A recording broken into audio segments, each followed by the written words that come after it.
às vezes traz alguma confusão. Em que sentido Cristo é gerado? Nós sabemos que ele é gerado em dois sentidos. Quanto à sua natureza eterna, ele é filho por geração eterna. Ele é o filho incriado, ele é o filho eterno. Então podemos dizer assim, ele é filho por geração eterna. Mas também, ele foi aquele que na encarnação, ele foi gerado pelo Espírito Santo no ventre de Maria. Então nós temos aqui essa palavra gerado, abrangendo as duas naturezas do nosso Salvador.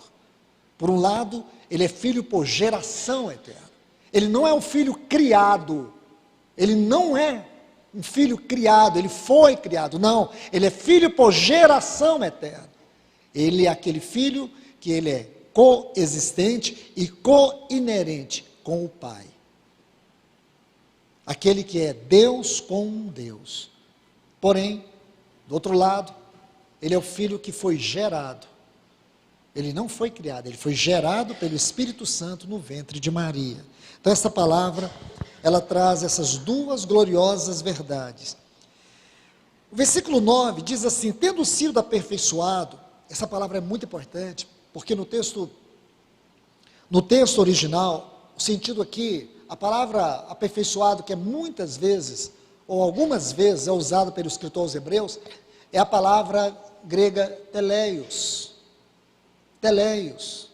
Só uma única vez ele usa como a preposição epiteleios. Aqui não é o caso. Aqui a palavra é outra. Essa palavra aqui é a mesma que é usada para consumado. Aquilo que foi concluído. Vou colocar dois textos para adiantar a nossa exposição. O primeiro está em João, capítulo 17, versículo 4.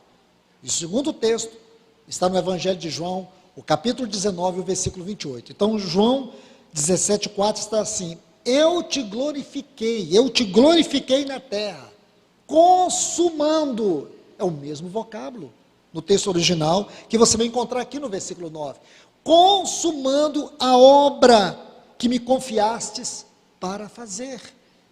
O outro texto, João 19, 28, depois, vendo Jesus que estava tudo consumado, para se cumprir, esta é a palavra grega que é usada aqui no versículo 9, para cumprir a palavra, é justamente esta, cumprir, não é anterior consumado, cumprir. Então você, observe bem, o sentido aqui é cumprir a escritura, tendo cumprido toda, concluído, terminado, toda a escritura no que diz respeito, ou no que dizia respeito à sua obra humana, ele tornou-se o autor da salvação eterna. Esse é o sentido aqui é que o nosso Senhor Jesus, ele consumou a obra que o Pai lhe confiou, cumprindo todas as escrituras, aí ele se tornou o autor da nossa salvação. Deixe-me construir esse quadro, versículo 10, tendo sido nomeado por Deus, sumo sacerdote, essa palavra nomeada aqui, ela traz a ideia de alguém que foi nomeado para abrir um caminho de acesso. Que coisa linda, irmãos. Olha a grandeza, a riqueza desta palavra, tendo sido nomeado aqui, prosagoreu, isto é, alguém que foi escolhido para abrir um caminho de acesso.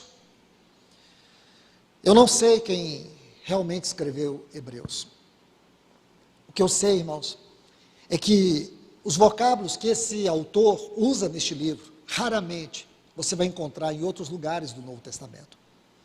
Geralmente você consegue encontrar no Evangelho de Lucas, no Evangelho de Lucas e no livro de Atos. Se eu fosse dizer, se alguém me pergunta, e você?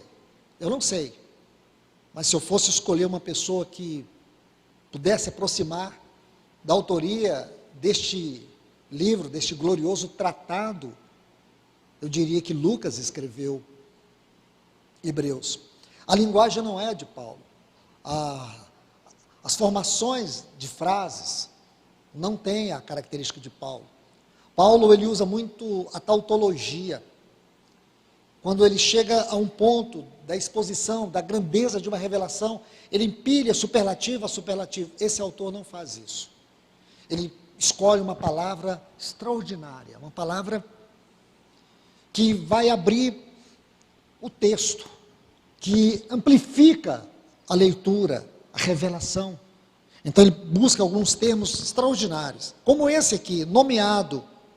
Ele foi escolhido alguém que abrisse o acesso para Deus, porque o único acesso que o povo de Israel conhecia era o acesso até o lugar santíssimo, onde só o sumo sacerdote entrava.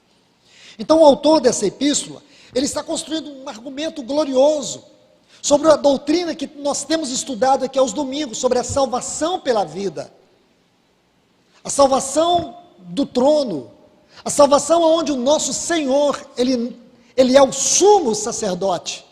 Este é o grande assunto desse capítulo 5. Aí você vê no versículo 11, ele diz: a esse respeito, temos muitas coisas que dizer, e difíceis, a palavra difíceis aqui, fala difíceis de interpretar e explicar, ou explicar e interpretar. Aí ele diz: porquanto vos tende tornados tardios em ouvir. Meus irmãos, aqui nós começamos a tocar essa exortação, porque os versículos 1 a 10 deste capítulo 5 nos dão uma clara demonstração da riqueza deste assunto, sobre a obra do nosso Senhor Jesus, do ponto de vista do trono, do ponto de vista da sua posição como sumo sacerdote. Na Epístola aos Hebreus, ele nos é apresentado como um sumo sacerdote que tem uma missão eterna. O seu papel como sumo sacerdote não vai terminar na sua vinda. Esse papel vai continuar por toda a eternidade, porque ele é um sumo sacerdote com ofício eterno. Então, esse assunto que ele está dizendo aqui. Agora, observe, irmãos, esta palavra tardios, a tradução desta palavra no texto original traz a ideia de preguiçoso, indolente. Deixe-me fortalecer esse argumento usando a própria palavra de Deus. Lucas, o capítulo 24 e o versículo 25, nós vamos encontrar aqui uma descrição clara daquilo que o escritor está dizendo. Lucas capítulo 24 e o versículo 25, diz assim: então disse-lhe Jesus: ó nércios e tardios de coração para crer em tudo que os profetas disseram. Você pode observar o quanto este texto está próximo desse versículo 11 de Hebreus capítulo 5. Nércios e tardios de coração para crer em tudo aquilo que os profetas disseram. É justamente isso. Pessoas que têm um coração indolente, incrédulo, o sentido aqui é justamente isso, indolente. Um tipo de pessoa que apresenta uma insensibilidade espiritual. Então, meus irmãos, esse é o ponto. Veja que esse autor ou escritor dessa epístola, ele está dizendo para aqueles irmãos: ainda há muitos degraus para nós percorrermos, para nós avançarmos. E sabe por que nós não podemos avançar?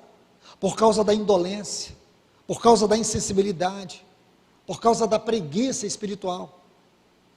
Você pode imaginar, irmãos, nós estamos estudando sobre apostasia, e este é um sinal claro de um coração apostata, um coração que não ama a palavra de Deus, que usa a palavra de Deus unicamente para satisfação religiosa.